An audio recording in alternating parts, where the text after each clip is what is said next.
Nailing down your brand voice feels like trying to find the perfect staple white tee. You've tried on a dozen brands, none of them fit, and they all end up in the giveaway pile. In today's video, I'm gonna give you the 4 key elements of your brand's voice so that you can identify and define them for yourself, so that you can stop trying on other brands that just don't fit and confidently use your voice.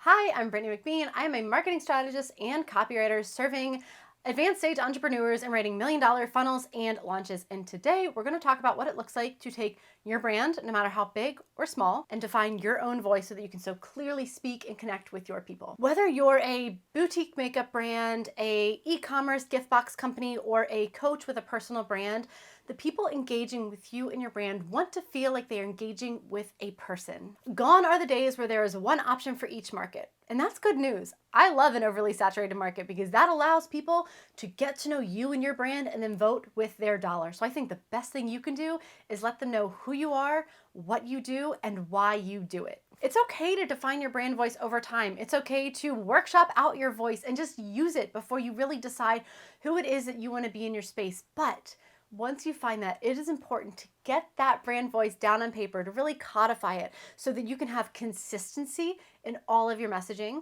so that anybody who comes into your brand and anybody who comes into your team can write for your team and speak as your team, maintaining that brand consistency so that people recognize you no matter how they are engaging with you, so that you do have a standard and you don't have to keep saying, no, we don't write like that, or no, we don't use the Oxford comma, or we don't use that emoji, or absolutely we use emojis. Where are all the emojis and GIFs here? It's going to save you a lot of time as a CEO if those guidelines are already set. And then finally, your brand voice is good for branding. Pretty simple. I bet that you could probably, if you had to, define some brand voices that you engage with or that you have seen before, even if you haven't been able to articulate it before. Think about Wendy's Twitter, for example. They are snarky. They will roast you in a heartbeat, and they are the troll on the internet that you love to follow.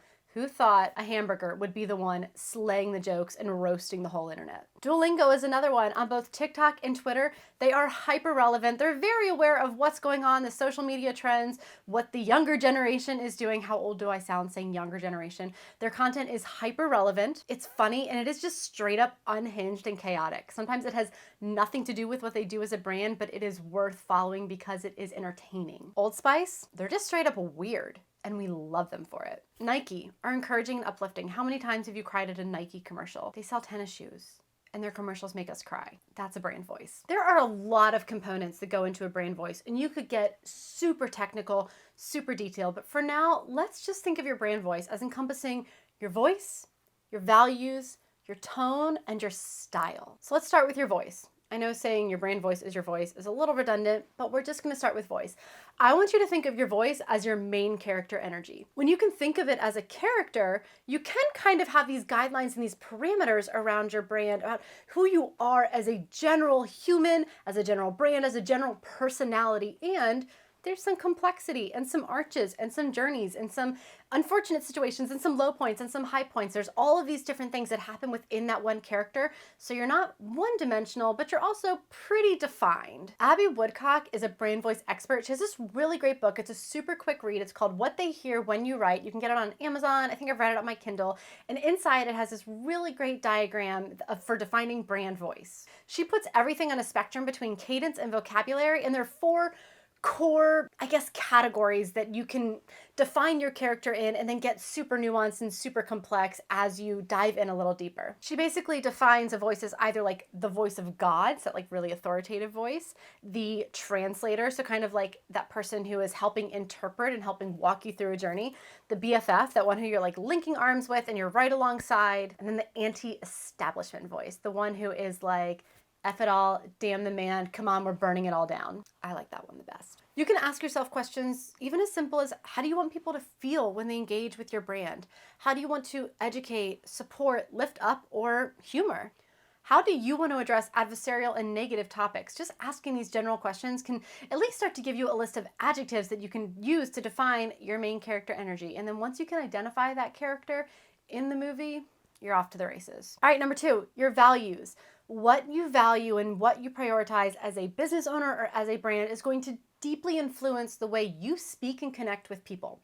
So understanding and clearly defining what you advocate for, what you advocate against, what you stand for and against, what hills you're willing to die on, who you're willing to alienate, and who you truly want to include. Because, for example, if safety is a core value, then you're going to really be careful about who you allow in your community, who you do or do not block on your Twitter or your social media, who you allow to speak into the space, and how you allow conversations to happen. If safety is being jeopardized, then you're going to have to step in, and that's something that you need to be aware of as a brand. If inclusion is really important to you, then defining what that actually means. Who are you including? It's really going to affect how you speak around gender or race or sexual identity. You're going to be more careful around these words, or at least more intentional with these words if that is a core value. For example, if relatability was a core value, well, that can mean a lot of different things, but that's certainly going to influence your tone and your voice.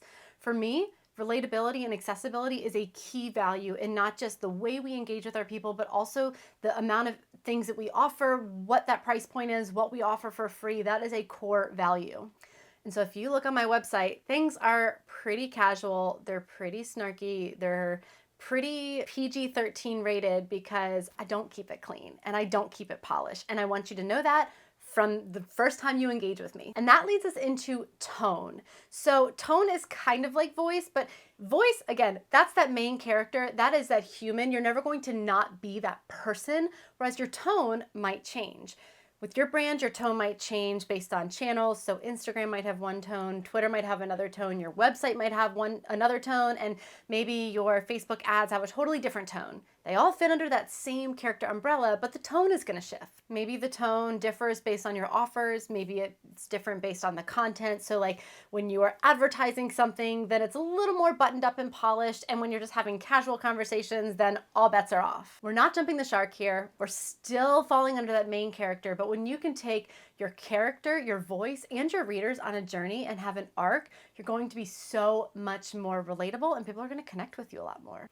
There's a great tool I'm going to link in the details of this video, but it's a tone analyzer that you can literally copy and paste anything you've written, and it's going to tell you the tone of that piece of content. And you can reverse engineer the process. You can do that enough that you start to see the patterns and you say, this is our tone. Everything we write falls under these 5 tones. Or when we write for this channel, this is the tone. When we write for this channel, this is the tone. But you can use that to start to define that for yourself. If you're just guessing just off the top of your head right now, what 2 to 3 adjectives would you use to describe the tone of your brand or how you like to connect with your people?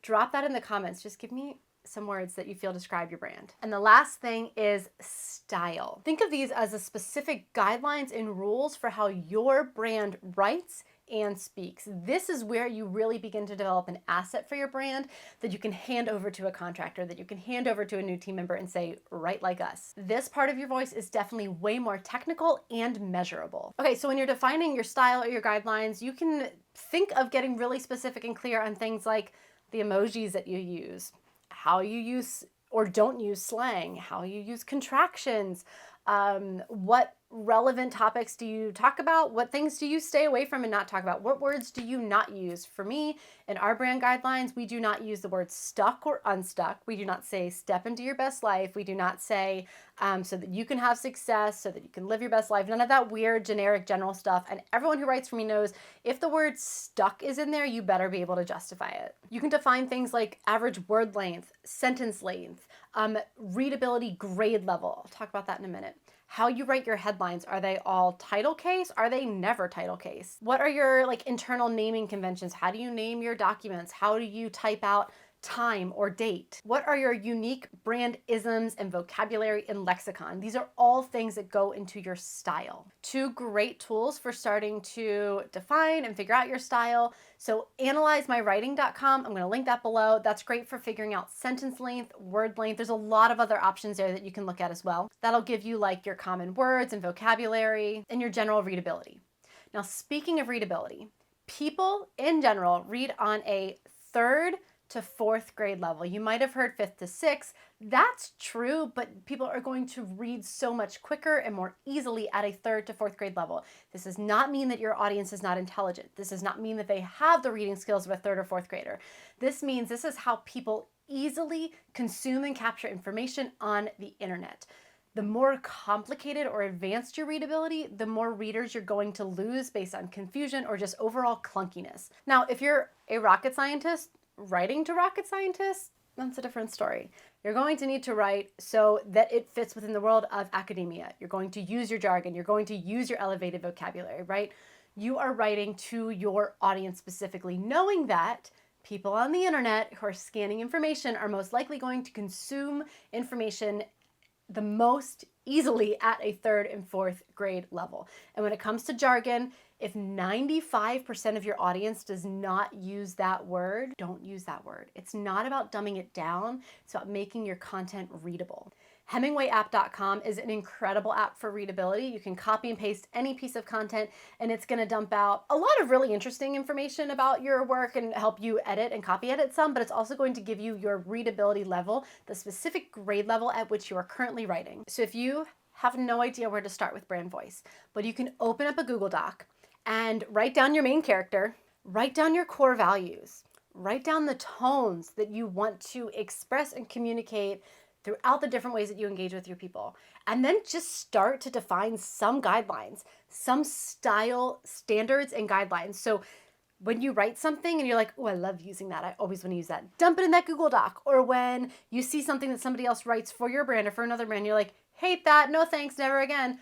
Put that in the Google Doc and you can start to just collect and gather this information so that you eventually have something a little more fleshed out that you can hand to another writer or that you can use when you are writing. Don't forget to leave 2 to 3 adjectives in the comments with words that you would like or that you think accurately describe your tone and your voice right now, and feel free to get weird. I want to hear it all. And if you just want some tips writing with more personality, with really using your own voice in your copy, go ahead and download the 9 Ways to Write More Better, where I give you 9 super simple tips to use your voice, use your personality, and start infusing that into your copy so that it is less dry, less rigid, and a lot more engaging and fun to read. I'll see you in the next video.